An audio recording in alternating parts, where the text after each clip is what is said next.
তুমি মেহেরবান, তোমারি করুণায় ঘেরা সারা দুনিয়া, আর বুঝেও বোঝে না যেন তোমার বান্দারা। তাই না? আমরা বুঝেও না বোঝার ভান ধরে থাকি। ঠিক বললাম না ভুল বললাম? কে আমরা জানি না কোন কাজটা করার নেকির কাজ আর কোন কাজটা করার গুনার কাজ, কে জানি না? প্রত্যেকে আমরা জানি, বুঝেও না বোঝার ভান ধরে থাকি। আর অনেকে যা হচ্ছে কপালে দেখা যাবে সকালে। প্রিয় বন্ধু আমার, আল্লাহ পাক বললেন, বান্দা আমি তোমাদের জন্য রহমান তৈরি হয়ে আসি, তোমাদের জীবনের সব গুনাহগুলিকে মাফ করার জন্য। আমি দুটি আয়াতে কারিমা পরিবেশন করেছি দুদিক থেকে।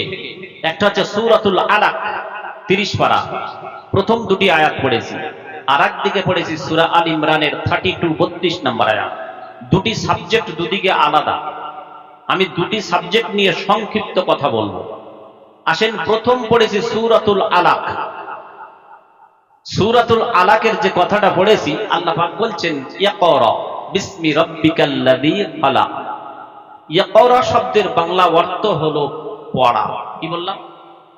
পড়া। পড়া বানান কি? প অড়ায় আকার, প অড়ায় আকার। কিন্তু বর্তমান সময়ে আমরা আমাদের সন্তানদেরকে করেছি পড়া পড়া, পয়কার অড়ায় আকার পড়া। আল্লাহ বলেছেন পড়া, পড়ায় আকার পড়া। আমরা আমাদের সন্তানদেরকে করেছি পড়া, পয়কার অড়ায় আকার পড়া। কি পড়া? বিড়ি খেয়ে মুখ পড়া না হয় জামা কাপড় পড়া। এদিকে আছে 12-14 বছরের ছেলেরা টানে, আর সব রোগ তো আছে রে আল্লাহ। হায় হায় মুসলমান, এই লেখাপড়া থেকে পিছিয়ে থাকার কারণে আজকের মুসলমান ক্ষতিগ্রস্ত, লাঞ্ছিত, অপমানিত, পদদলিত, নিষ্পেষিত হচ্ছে। কারণ এরা লেখাপড়া থেকে পিছিয়ে। তার অনেক দলিল আমি দিতে পারি আপনাদেরকে বর্তমান টেকনোলজির যুগে, কিন্তু সব কথা ছেড়ে ছেড়ে যেতে হচ্ছে। বর্তমান সময়ে আমার আপনার ঘরের মুসলিম ছেলেরা যারা হায়ার এডুকেটেড হচ্ছে, এমবিবিএস, ইঞ্জিনিয়ার, এই রকম অনেক আমার আপনার ঘরের সন্তানেরা, তারা এসে বলছে কোরআনে অনেক কথা ভুল আছে, কোরআনে এটা মানা যাবে না, হাদিসে নবীর এ কথাটা মানা যাবে না। এরকম আপনারা কি শুনেছেন? মুসলমান ঘরের ছেলেরা এমবিবিএস, ডাক্তার, ইঞ্জিনিয়ার, তারা এইরকম কথা বলে? শোনেননি আপনারা? আমার এক বন্ধু একসঙ্গে মাধ্যমিক পড়ার পর তারপরে এইচএস, তারপরে ইঞ্জিনিয়ার হয়ে গিয়েছে। তার কোরআন থেকে এমন এমন প্রশ্ন উত্থাপন করেছে, আপনারা শুনলে অবাক হয়ে যাবে। আমি বলেছি তোমার যত প্রশ্ন আছে দাও, আল্লাহ যদি চায় আমি বিজ্ঞান থেকে তোমাকে উত্তর দেব ইনশাআল্লাহ। অনেক অনেক প্রশ্ন আমাকে দিয়েছে, এখনো পর্যন্ত মোবাইলে আছে। আমি কয়েকটা উত্তর দিয়েছি, মুখটা বন্ধ হয়ে গিয়েছে। সুবহানাল্লাহ বলবেন না?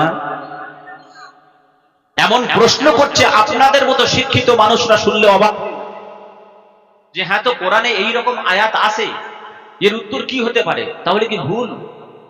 প্রশ্ন দুটো একটা বলবো, ওয়াজ কিন্তু শুরু করিনি এখন, বলবো দুটো একটা। নাম্বার 1, প্রথম নাম্বারের প্রশ্ন আমাকে বলছে, বন্ধু আমাদের জন্য মৃত পশু খাওয়া হালাল না হারাম? আমি বললাম অবশ্যই করে হারাম। বলছে দলিল? আল্লাহ কোরআনে বলেছেন। দলিলটা দিলাম, আপনারা শুনে নেন। আল্লাহ রাব্বুল আলামিন বলেন, ইন্নামা হারামা আলাইকুমুল মাইতাতা ওয়াদ-দামা ওয়া লাহমাল খিনজির ইলা আখির আয়াত।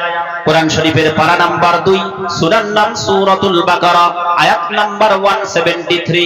173 নম্বর আয়াতের ভিতরে আল্লাহ রাব্বুল আলামিন বলেন, ইন্নামা হারামা আলাইকুমুল মাইতাতা, ও দুনিয়ার মানুষ আমি তোমাদের জন্য মৃত পশুটা হারাম করে দিলাম, ওয়াদ-দামা প্রবাহিত রক্ত, ওয়া লাহমাল খিনজির এবং শুকরের গোশত তোমাদের জন্য হারাম।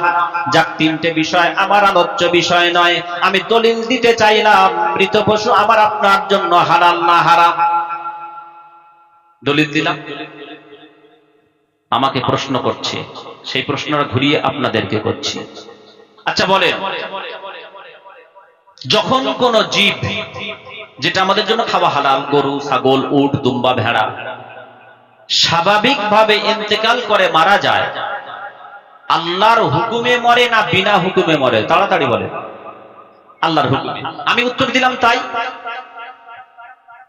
দেওয়ার সঙ্গে সঙ্গে অবাক করা প্রশ্ন আমাকে বলছে, সানোয়ার বন্ধু, এ কত বড় গাঁজাখড়ি কথা। বললাম কেন?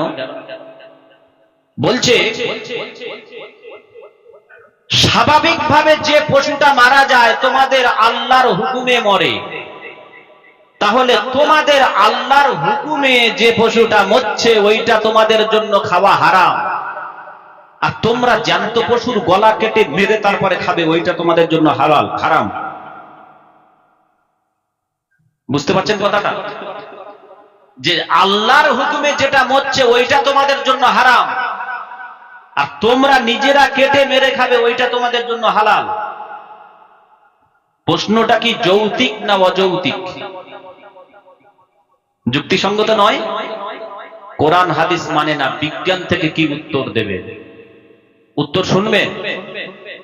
আর একটা প্রশ্ন বলি, অনেকগুলো প্রশ্ন আমাকে বলছে কবরের আযাব সত্য না মিথ্যা?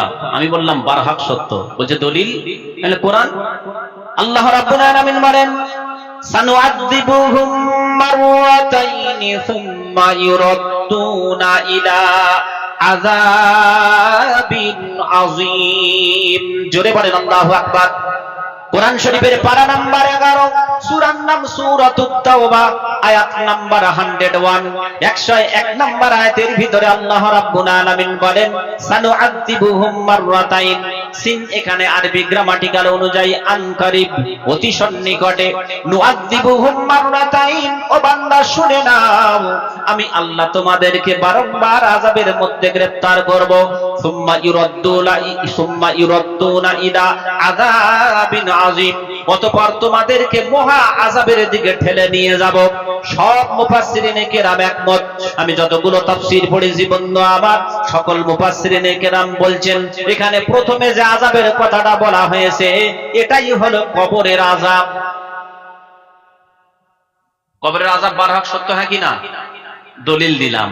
আমাকে এবার বলছে, বলে সানোয়ার কবরের আযাব তো সত্য, আচ্ছা হাদিসের ভিতরে এসেছে যে কবরে যদি গুনাহগার বান্দা বান্দি হয় তাহলে তার কবরে যদি আযাব দেওয়া হয়, একমাত্র মানুষ ব্যতীত পশু পাখি, চতুষ্পদ জন্তু জানোয়ার তারা কবরের আযাবটা বুঝতে পারে বা শুনতে পায়, এটা কি সত্য? আমি বললাম হ্যাঁ। বলছে কত বড় গাঁজাখড়ি কথা, কবরে আযাব হচ্ছে মানুষ শুনতে পাবে না, চতুষ্পদ জন্তু জানোয়ার শুনতে পাবে, এটা কি মানা যায়? তাহলে কি চতুষ্পদ জন্তু জানোয়ারের থেকে মানুষের শ্রবণ ক্ষমতা কম? কি উত্তর দেবেন? বিজ্ঞান থেকে উত্তর দিয়েছি, মুখ বন্ধ হয়ে গিয়েছে। উত্তর শুনে যাবেন তো? হ্যাঁ, এখন বলবো না শেষের দিকে বলবো, কারা থাকে দেখি। শুরু করি বন্ধু আমার।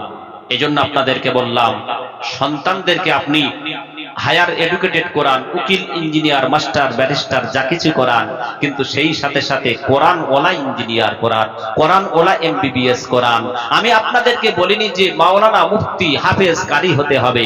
কমসে কম শুদ্ধভাবে কোরআন পড়তে পারবে এই রকম ভাবে আপনার সন্তানকে বানান, তারপরে সে ইঞ্জিনিয়ার, এমবিবিএস, ডাক্তার যা হবে হবে, কোনো অসুবিধা নেই। কারণ কোরআন এমন একটা জিনিস, কোরআন এমন একটা জিনিস বলা হয়েছে, দ্য হলি কোরআন। কোরআন এমন একটা জিনিস, teach your children the Holi Quran. The Holi Quran will teach your children everything. তুমি তোমার সন্তানকে কোরআন শিক্ষা দাও, কোরআন তোমার সন্তানকে দুনিয়ার সব কিছু শিক্ষা দেবে। বলেন সুবহানাল্লাহ। যদি না দেন, আপনার ছেলে যদি কোরআন ওয়ালা না হয়, অপেক্ষা করেন। আমি সানোয়ার বলে যাচ্ছি, ভবিষ্যৎবাণী করার ক্ষমতা নাই, কিন্তু আমি আনুমানিক ভাবে বলে যাচ্ছি, খাতা কলমে তবু লিখে নেন, 5টা-10টা বছর পরে অধিকাংশ সন্তানের হাতে পিতা মার খাবে। বর্তমানে এরকম দুটো একটা খবর আছে আপনাদের কাছে? হ্যাঁ, আমার পাশে বলছেন আছে, আপনারা বলছেন আছে। হায় হায় হায়, কত কথা বলবো, এই পর্যন্ত রাখলাম, অনেক কথা ছিল। মুর্শিদাবাদের শিশু মাদ্রাসা আমি ছিলাম, সেখানে এক সন্তান তার পিতাকে এমন দেওয়া দিয়েছে, সন্তান আমার কাছে এসছে, আমি আবার গেলাম, কত কথা বলবো, বাস্তব দৃষ্টান্ত আমার সামনে পড়ে আছে। সন্তানের পিতা বলছে, হুজুর আপনি আসবেন না, আপনার কদম দুটো জড়িয়ে ধরে বলি আপনি আসবেন না।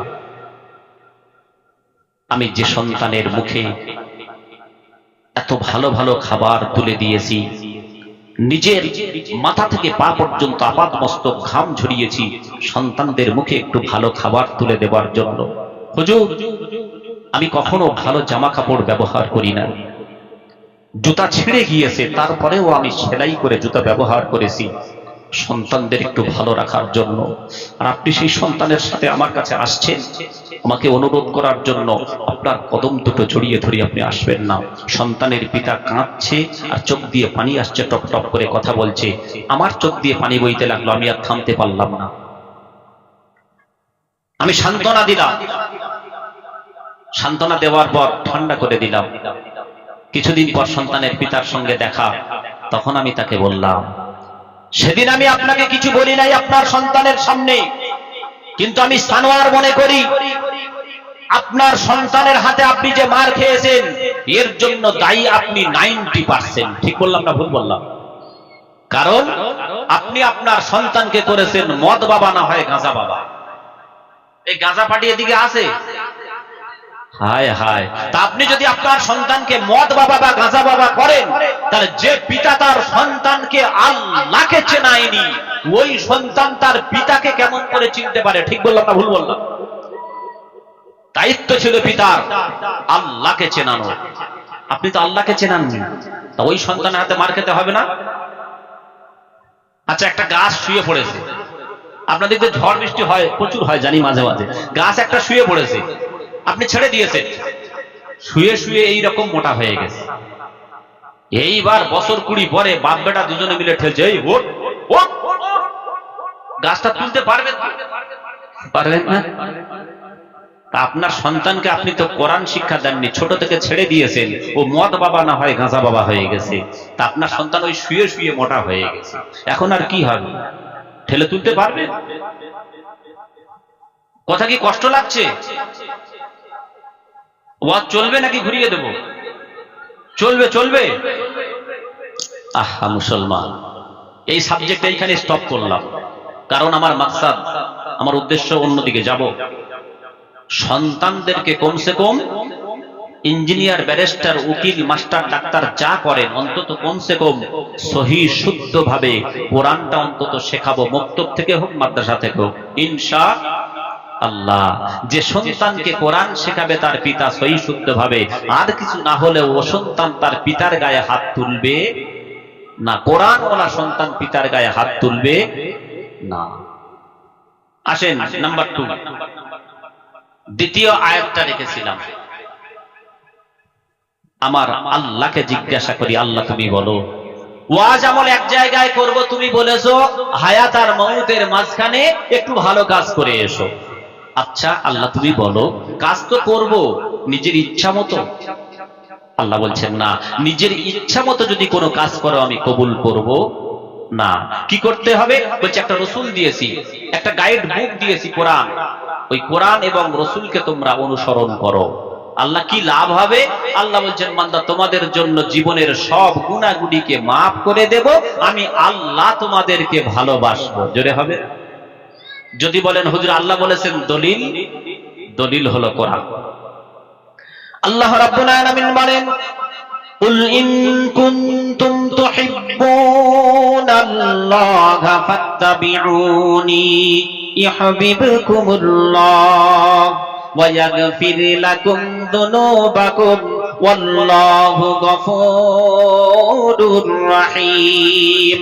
কোরআন শরীফের পারা নাম্বার 3, সূরার নাম সূরা আলে ইমরান, আয়াত নাম্বার 31, 31 নম্বর আয়াতের ভিতরে আল্লাহ রাব্বুল আলামিন বলেন, কুল মানে হে রাসূল বলে দাও, ইন হলো শর্তিয়া, বাংলা মানে হলো যদি, কুনতুম তুহিব্বুনাল্লাহ, তোমরা যদি আমি আল্লাহ আমার ভালোবাসা পেতে চাও, ফাত্তাবিউনি, আমার রাসূলকে তোমরা অনুসরণ করে নাও, ইউহিব্বুকুমুল্লাহ, আমি আল্লাহ তোমাদেরকে ভালোবাসবো। আল্লাহ শুধু কি তোমার ভালোবাসা পাবো? আমার আল্লাহ বলেন, বান্দা শুনে নাও, ওয়া ইয়াগফির লাকুম যুনুবাকুম ওয়াল্লাহু গফুরুর রহিম। আমি আল্লাহ আমার ভালোবাসা পাওয়ার পরে পরে আমি আল্লাহ তোমাদের জীবনের সব গুনাহগুলিকে মাফ করে দেব।